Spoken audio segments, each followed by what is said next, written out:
believers. You're listening to the relaxing sound of Gregorian chant, courtesy of a hot posse of Benedictine monks.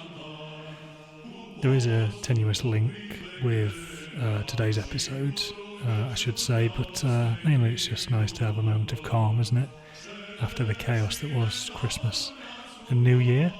If you're joining us for the first time, this is a podcast where we speak to creative adventurers as they reflect on their journeys so far and detour, more often than not, to chat about the X-Files. I should say a quick shout out to another X-Files podcast that I've been enjoying while I'm here. It's called Hey Danny, It's Me Mulder, and it's run by the same people that run the fantastic X-Files Colour Palette Instagram page, so do check that out if you get a chance. Loads of great interviews on there too with the people behind the show. I should say, thank you for your continued business. I really appreciate it. I know there are a lot of podcasts out there, so thanks for joining us again, and great to have you along in this new year, 2025. If there's one thing I can't stand, though, it is cultural gatekeeping, and one person who can help us take a chainsaw to that and any notions of snobbery and ring fencing is today's guest. He's the art historian, educator and writer, Dr. Ben Street. Ben is the author of several books and articles on the subject of art and how we respond to it and how to demystify it in all its language and grandiosity. He's also written for a number of publications, as I mentioned, including museum catalogues, monographs, magazines, and participated as an expert on TV and radio programmes for the BBC. In today's chat, Ben talks about his book, How to Enjoy Art, the life and work of the artist Philip Guston. Hopefully I pronounced that correctly this time. He talks about returning to education himself as a student, whether or not, as a consumer of art, you should stay or you should go when considering a piece of artwork in a gallery space, and how your approach and appreciation to the same piece of art can change with age. And we also get to talk about The X-Files Season 2, Episode 21, The Calusari, in which Mulder and Scully are called in to investigate a couple of deaths in a family shortly before the grandmother of said family calls in some Romanian ritualists called the Calusari to cleanse the home of evil. It's a real pleasure speaking to Ben. One of my favourite chats actually I've ever done on this podcast. Really, really interesting to hear about him and how he approaches art and his own writing and how his own perspectives has changed over the years. As always, if you enjoy the show, please do send us a message, like, subscribe, write a review if you have a chance, leave us a comment on Apple or Spotify, check us out on X, Instagram, TikTok, might set up a Blue Sky, who knows. In the meantime, remember, if you marry a devil, you will have a devil child.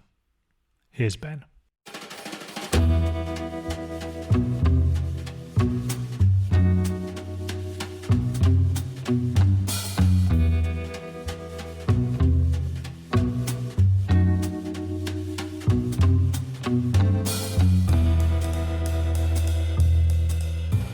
You've just been doing your finishing your PhD, is that right?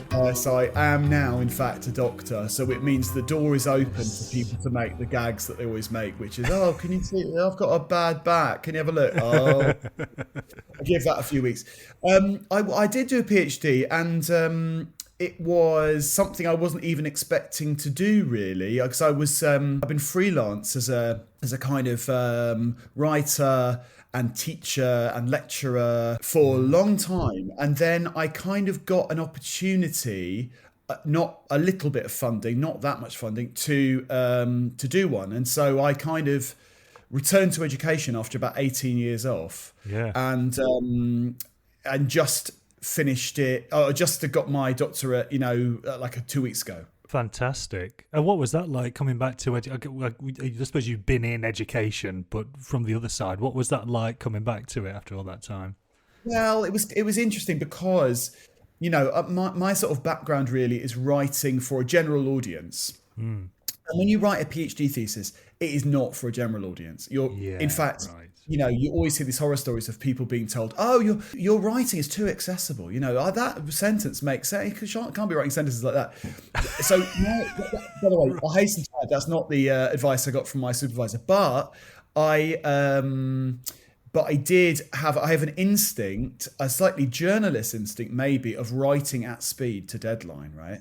And Right. also writing with a kind of, in a quite a breezy way maybe, and that isn't what you do for a PhD. So it was a bit of a learning curve, understanding how to kind of slow down. But that was the great kind of value of it for me, Yeah. was being able to kind of really luxuriate in thinking about artwork and thinking about art history, and really not whiz past things. And it was a great, honestly, I use the word luxuriate because it did really feel like a luxury doing this thing in a way. Yeah. And that was about the work of Philip Guston, is that right? Yeah, Guston.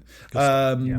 No, don't worry, I'm not going to I'll, be re- I'll insert myself saying it right. No, I sound terrible doing that. Yeah, so it's about he was a Canadian American painter of the 20th century, who I've been interested in for a very long time, and I wrote about his paintings, that he made in the 1970s, which are much talked about, but I felt there were some things that hadn't quite been fully fleshed out, and I made it my mission to try and do that. So.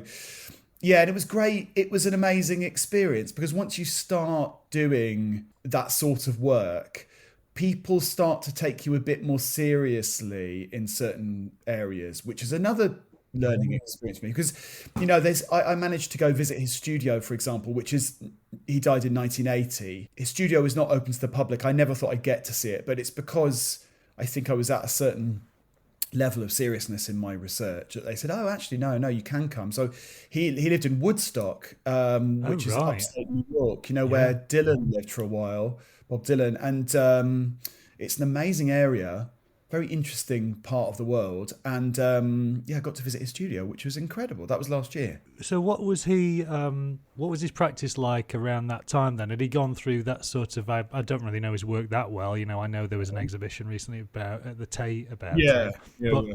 was it through the abstraction by that point to back to something a bit more figurative? Exactly. Like he made a turn in his work.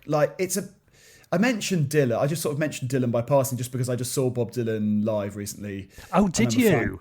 I did, in Wolverhampton. I'm very happy to talk all about that. Yeah, please. But in terms of this context, like Dylan, Guston had made a quite dramatic U-turn in his work, which kind of annoyed his critics and his Yeah. fans. He made a dramatic U-turn in the very late 1960s, away from this very beautiful, refined abstract painting, which was very successful, towards something that was really clunky, clumsy, really big scale, cartoonish, weird. A lot of it's still very hard to stomach, I have to say, Yeah. in a really good way. So, it was about that period. I've always been totally fascinated by that, and I'm also just interested generally in people who make what look like really bad choices in their creative life Yeah. that eventually turn out to be good choices. Yeah, I mean, I've only kind of come across his work after the controversy with the Tate about them showing some of it, and the fact it Yeah, depicts some KKK members, and I found it absolutely fascinating that they would feel the need to position. I think they were positioned like a black performance poet outside it to go. yeah, It's okay, that we're showing this in this context. They couldn't just show it on its own and let people sort of make their own mind up. It was like, yeah, oh, we've got this. We're not racist, believers. We've got a black guy yeah, stood here doing some performance poetry. I thought it was absolutely wild, And I guess they were just yeah, thinking of a sort of knee jerk. yeah. Sort of social media reaction to it, but I thought, wow, even an organisation like the Tate is like hyper aware of that sort of thing. Yeah, they are. That's true. Yeah, that's true. I mean, it was. He's been a well-known artist for quite a long time. There was a big retrospective in 2004 in London, which is the first time I saw his work, Mm. which had no controversy. But 2004 and 2020 are very different context politically, and Yeah. there was much heightened sensitivity for lots of reasons that I won't like glibly try and summarize here. But there were, you know the culture of that time, and Yeah. the presidency of Trump, the first presidency of Trump, etc.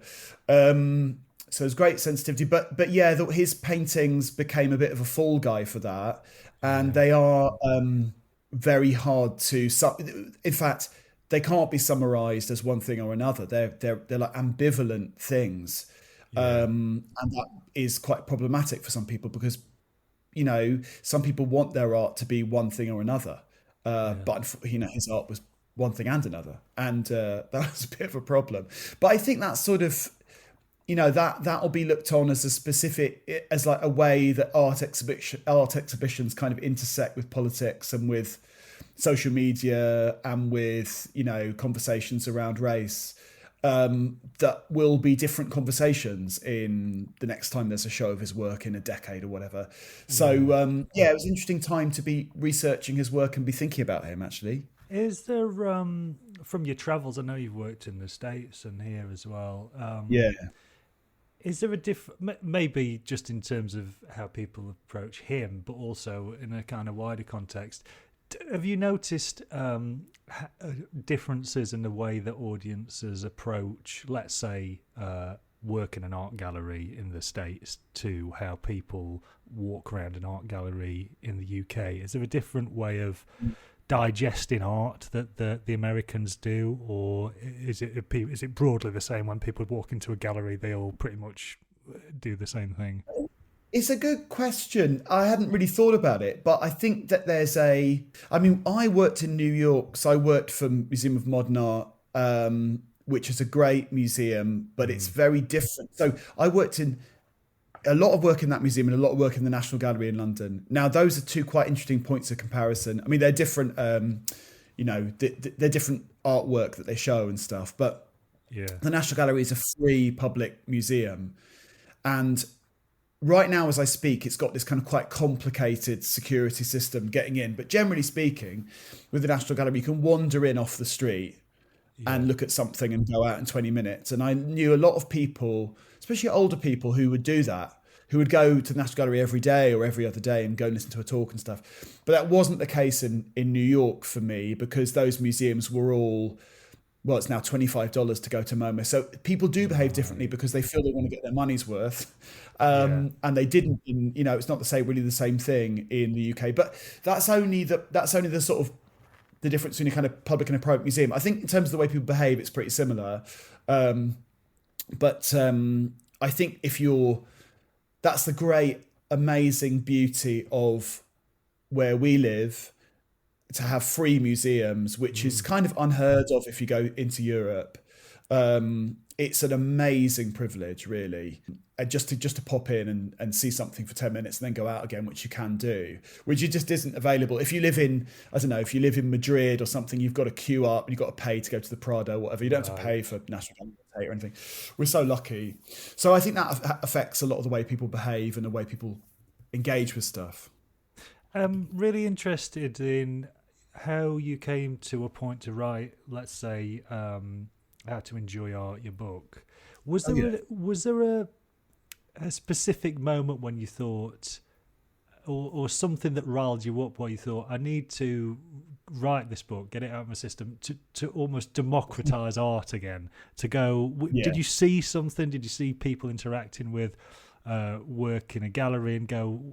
Because I guess one of the major things I got from the book is, firstly, it's okay not to know anything about art to enjoy art, Yeah. and also Yeah. you this decision making process of you can either stay or go. So either go if Yeah. it doesn't immediately appeal to you, or if you're going to stay and give it some time and just be there, be present with the work. But was there a kind of catalyst for you thinking, I need to go and write this book?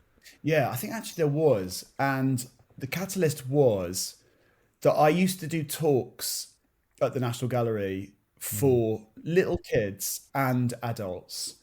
And it's very interesting when you compare those two audiences. So if I was with a group of like year ones or year twos in the National Gallery, I was trained in the American system, which is called an inquiry or inquiry-based mode of learning, or constructivist learning, which is when you basically, your engagement with the art happens collectively, like through open questions rather than somebody lecturing at you. And I thought, wow, this is so good. So I'd sit in front, of a painting, a famous painting with a bunch of little kids. I'd ask them questions, open questions, and together we'd get to the point where we'd got really close to the painting. And when it works really well, it's the most brilliant thing, because all the kids feel they can communicate and engage and, participate. On the other hand, if you do a talk with adults, generally speaking, the adults stand back and they're quiet and they don't ask questions and they don't get asked questions by the person. So I thought those two things felt really incompatible to me, because I think the way that we talk about art with kids is much more true to what art is than the kind of lecture tour guide thing. So so that was my catalyst. I thought, well, is there a way to write about artwork in a way that's open, creative, and allows people, as you say, you don't need to know anything, allows people to feel comfortable? Because another catalyst really was, I know a lot of people don't feel comfortable in art spaces, and I'm talking about, big museums and small galleries, expectations of what you're supposed to know, expectations of how you're supposed to behave, all those things become kind of barriers between you and the artwork. And I think of something I talk about in the book quite a lot is it's just like music. It's just like songs. Yeah. You don't need to know anything about, you can have an immediate connection with the song. Don't need to know anything about music, don't need to know anything about the person singing it, who wrote it, or anything about instruments or any of those things. You can have an immediate reaction to it. Exactly the same thing with like an ancient Buddhist sculpture or an Italian Renaissance painting. You don't have to have all those things. Now, all that information, I'm an art historian, so I do like that information and that knowledge, but I don't think it's the be all and end all. I think that you should be able to have an immediate sensory experience with something. I mean, the problem is that museums, like any museum has got lots of stuff in it, and you can't look at everything. And you have to, like you say, you have to make a choice to stay or go. You can't look at everything. You have to find a way to be slow. You have to find a way to just adjust your pace of life to the pace of the picture. Because looking at an old painting, for example, which is the thing that I keep looking at, the kinds of things I keep looking at, is not like looking at a picture on your phone. It's you have to slow everything down and adjust to its time frame. But I called the book How to Enjoy Art. I mean, we went back and forth on the title a lot, because I do think ultimately all forms of culture are about enjoyment, and you have to enjoy even something which is dark or disturbing or challenging, whatever. There is a certain kind of enjoyment in it. It has to be kind of pleasurable for you to stay and stick with it. I mean, I've noticed, just anecdotally, that people on the whole don't like to feel lost, right? And the idea of feeling lost in something genuinely scares people. And I mean, my own background's in working in film and TV a lot, and I find if I sit in an audience with something that in inverted commas is experimental, half the audience will be really uncomfortable about being there. I mean, a good majority of the audience will know what it is they're coming to see in the first place, so will be able to recalibrate the brain to, either enjoying the experience of being lost in that vision or trying to work it out. But, let's say, for example, I sit down with some members of my family and we try and watch a David Lynch film. All the way through, my mum will be like, "Why? Who's that? Why is he going? What's going on? Who's this person?" And I have to say, "Mum, even if I've seen the film, I say, Mum, I've not seen it.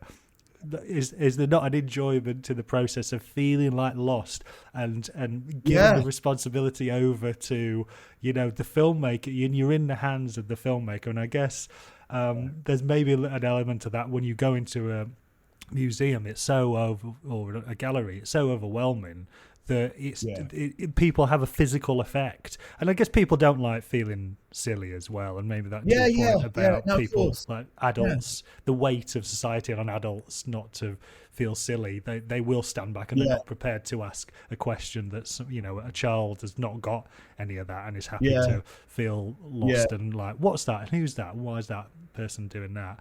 So I found it incredibly liberating, your book. As somebody who does enjoy going Yeah.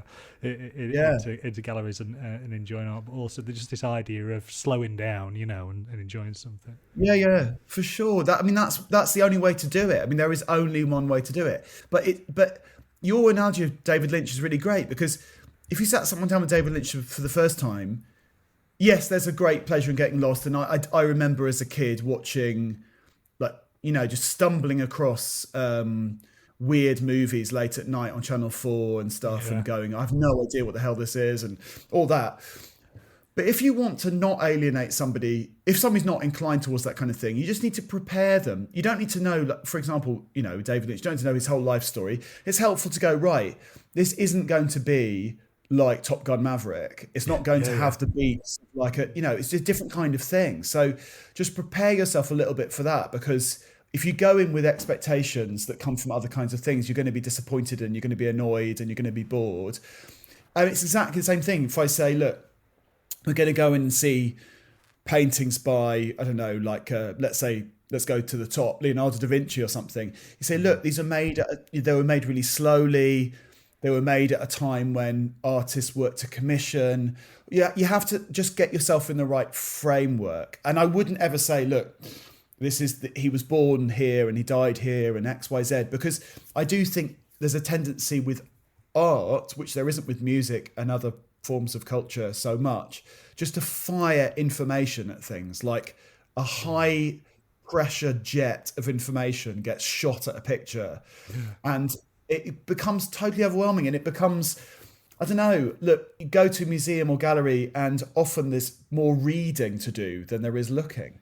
I mean, if yeah, there's, I think that's a bit of a problem. I mean, I'm totally committed to the idea of and the maximum possible number of people being able to encounter and enjoy works of art. That's a total commitment.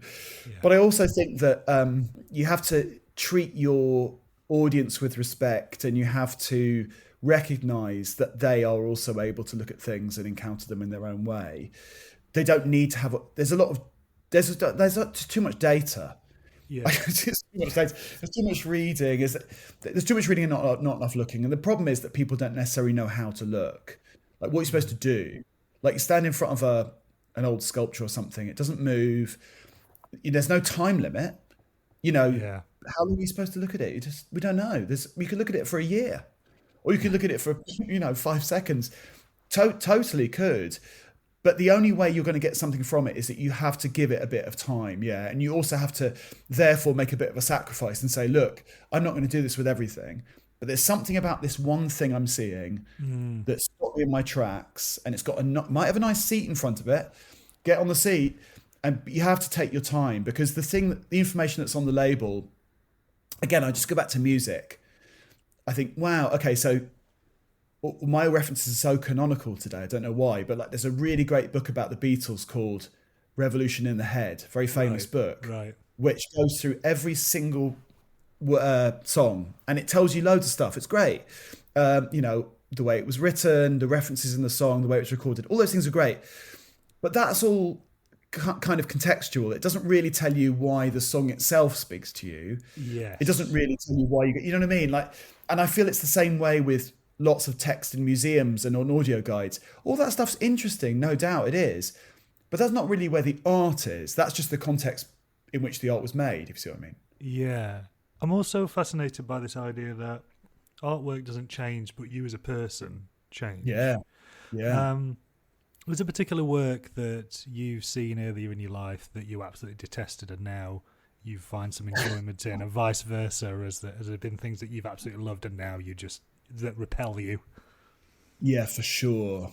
Repel, I don't know. But you come back and forth, don't you? Like, Yeah, I mean, a good example of that, a good gateway. I mean, I have great respect for like gateway artists, right? Artists that get you into it. And I think, we can't be too snobby about it. So like someone like Dali, right, is a really good Salvador Dali, really good Yeah, example of a gateway artist for people because when you see him when you're 13 or 14, like it's totally amazing, like it's mind-blowing, it looks so real, and yet everything you're seeing is completely dreamlike and strange. yeah, Now I had the classic case of like that, he got me into it and I became interested in him, and then Francis Bacon and all those people, and then over the course of your life you think, oh, actually it's kind of uncool to like that stuff, I'm going to move on to something that's a little bit right, more yeah, yeah, chill. So you move into it, and then you move back into it again. Like, so I sort of have been looking at Dali a little bit more recently, and then maybe the last 5 years or so, going, actually, there is a lot to love about this. There's a lot of interesting stuff to think about with Dali.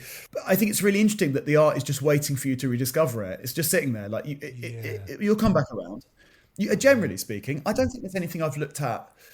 I mean, I think for me, I got into art by looking at illustrations and things like that, cartoons. It wasn't really like high art that got me into art. I read 2000 AD when I was a kid, right, like really yeah, like those sort of comics, like that kind of real, even like the Beano, honestly, was like really formative for me. And yeah, Asterix, Tintin, all those things. Um, I'd never looked down my nose at any of those, but that's what sort of got me into looking at things, and those things return to you. But yeah, I do think that yeah, sometimes learning a lot more about an artwork or an artist can make you like it less, right, and yeah. make you question your own initial reaction to it. And that's happened with me with certain artists too, in fact.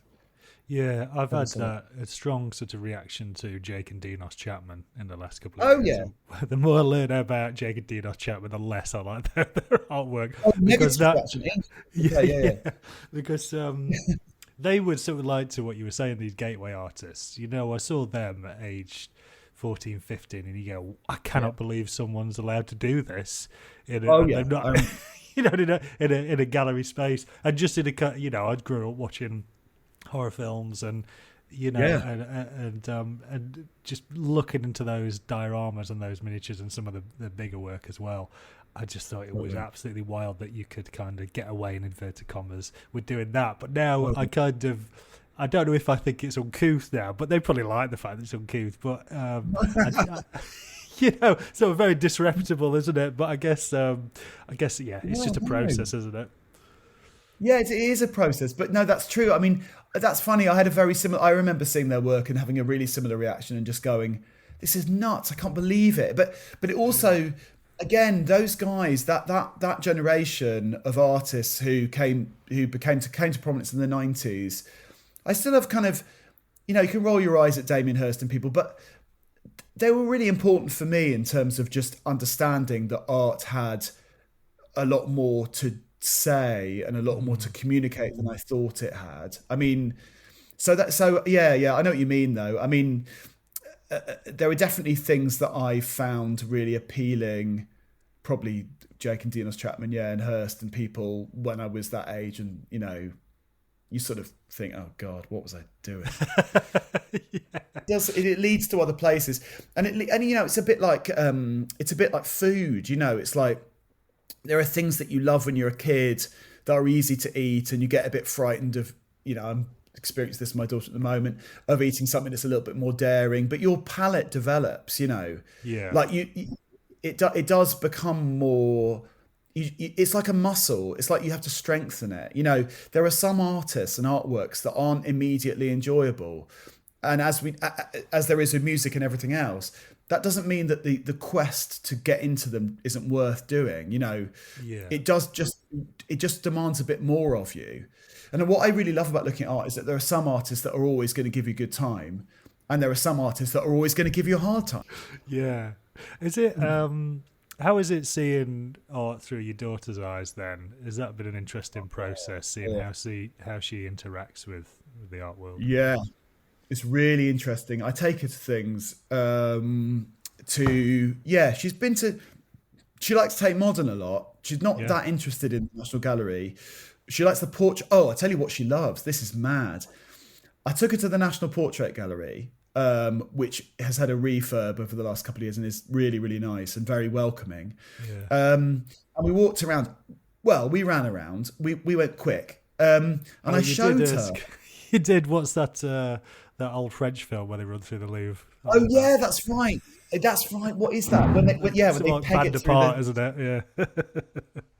No, that's pretty much what we did. She didn't know she was making a reference to like French New Wave cinema, but we saw in the portrait gallery. Speaking of 90s, Mark Quinn's head made out of his own frozen blood. Right. And I said, "Do you know what that is? It's blood." And she was really excited by it. When I went back with her into town a couple of months later, she said, "I want to go see the bloodhead. I want to see the bloodhead." So I took her to see the blood. She loved it. Yeah. It's like, that is not what I was expecting. I was very proud of her actually, because I thought, oh great, she's got fantastic gothic sensibility at a young age. But I know that was quite interesting. So yeah, that's yeah, so she's helped me to kind of see that. I mean, like a lot of kids, she's always making art. She's always drawing and colouring, and she's got great. I love her work. I'm a big fan. You know, that's got me back into drawing more and making things. So like that, she's helped to reconnect me with making art, but also. Yeah, but we do look at art together. I mean, when she was actually, when she was breastfeeding, when she was really little, we took her to the National Gallery, and she was fascinated by like Rembrandt and Rubens paintings of women with really big boobs. Right, great. Yeah.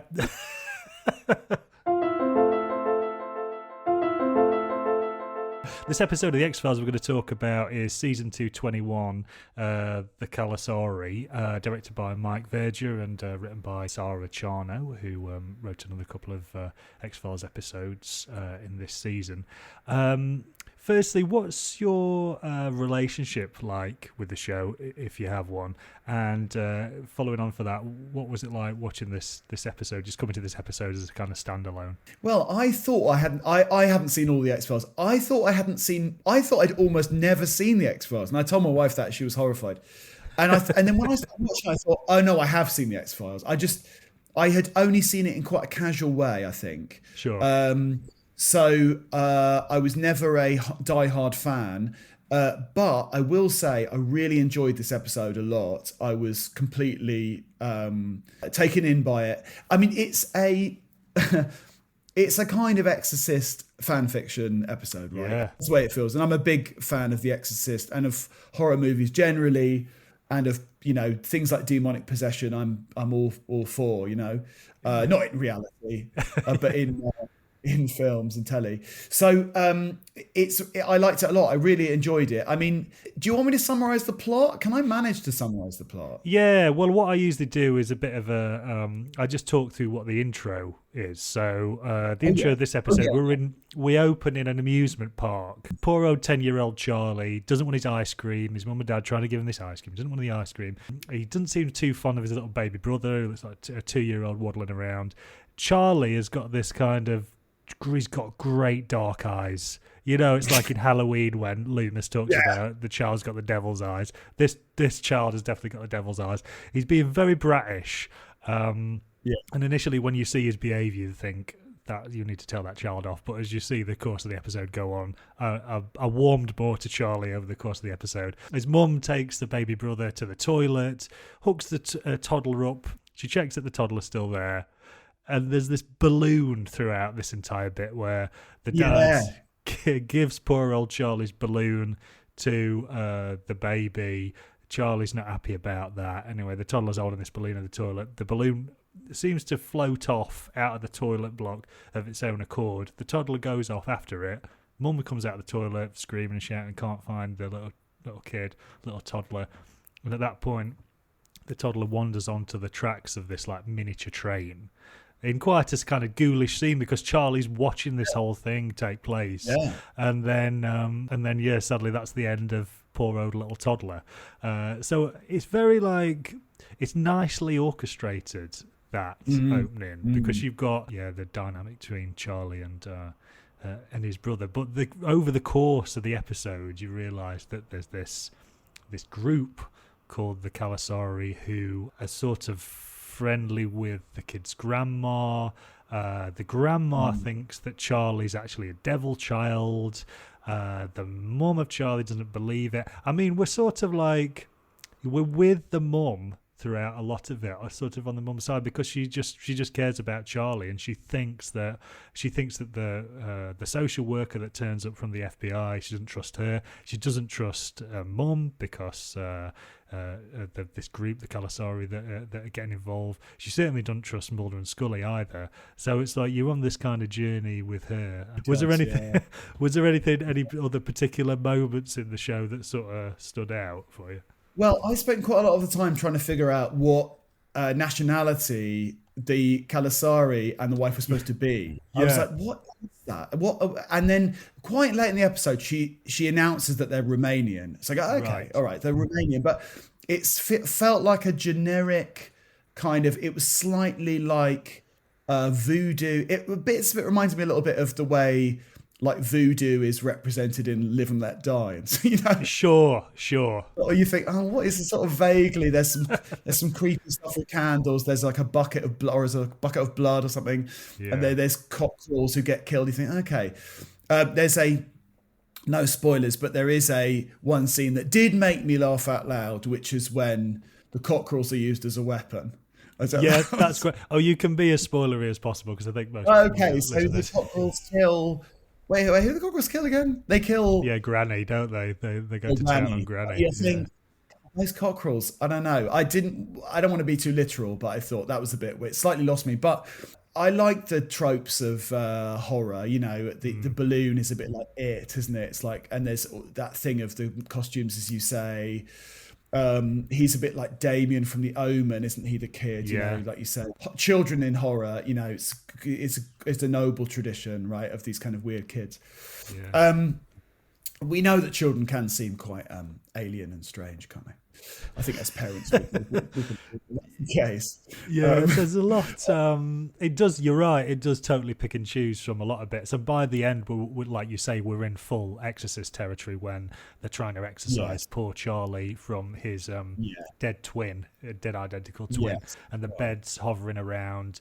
And I mean, I like the fact it's usually with the X-Files is Mulder will come in and totally believe some ridiculous prophecy, and Scully will spend the episode going, don't be so daft. But there is an element, because she's from a Catholic background as well, that any episode which ventures into some talk about faith, she's also as unsure as him about it. And then you've got the mums being unsure, and by the end you're just like, everybody's kind of beholden to this group, like I say, the Calusari, to sort of to literally exercise the demon in this case. But I thought the death by chicken scene was great. I really liked Charlie's dad being hung to death by his own car in the garage door. That was, and I think that was the impetus for this episode. Actually, one of the writers was saying. I read that. Yeah, I mean that's quite intense, you know, for the X-Files. I thought I was, you know, that's pretty gruesome.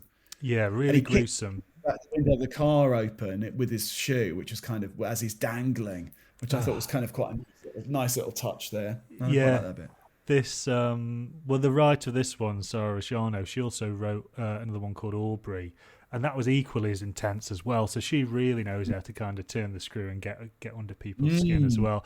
But you're totally right about how sort of generic the background of the Calusari and the Granny are, because it reminded me of, do you know, like season 1 or 2 of Peaky Blinders came out, and they made out, they said that some of them in it were supposed to be speaking Romany, and what they actually turned out to be speaking is Romanian. So so like bad to have done that. We're really sorry. Hold it. I was like, that's pretty unforgivable, actually. It is. I did think by the end of this one, it was when Mulder's brought in the big guns of the Calusari to sort of exercise the demon. I thought it was pretty atmospheric, actually, and like a lot of these episodes, because it's shot by John S. Bartley, it looks fantastic, even if it's really silly. I thought it was like beautiful, like windswept episode at the end with the fantastic noir styling of light and shadow. And fair play to Jill and to David. They do sell it. You know, they really sell it. Even comes with this ridiculous thing, but they do really sell it. Look, I've seen a lot of horror films very low budget horror films in my day. And this is the kind of thing could be stretched out over another 40 minutes or an hour. Yeah. And it, would be a straight to video horror film. And that's not an insult, by the way, that's a compliment. But like they managed to actually pack a lot in. I mean, to the extent that there are some little narrative threads that are a little bit dangling, maybe, but I don't know. You get, as you say, you get swept up in the atmosphere. I do like this. They use that reverse swastika thing, right? So there's that reverse swastika, which is a Buddhist symbol, I think, but it kind of appears in different cultures. And there's a little moment where there's a little explanation of why he's doing a backward swastika on the boy's chest, and it's got nothing to do with the Nazis. That was quite a nice bit of information dropped in. But yeah, no, I think that it covers an enormous amount of territory that that a movie would otherwise usually get into. So that was so nice. I really enjoyed it. I'll definitely be delving back into the rest of the X-Files, by the way. So I appreciate it. You say that. No. Yeah.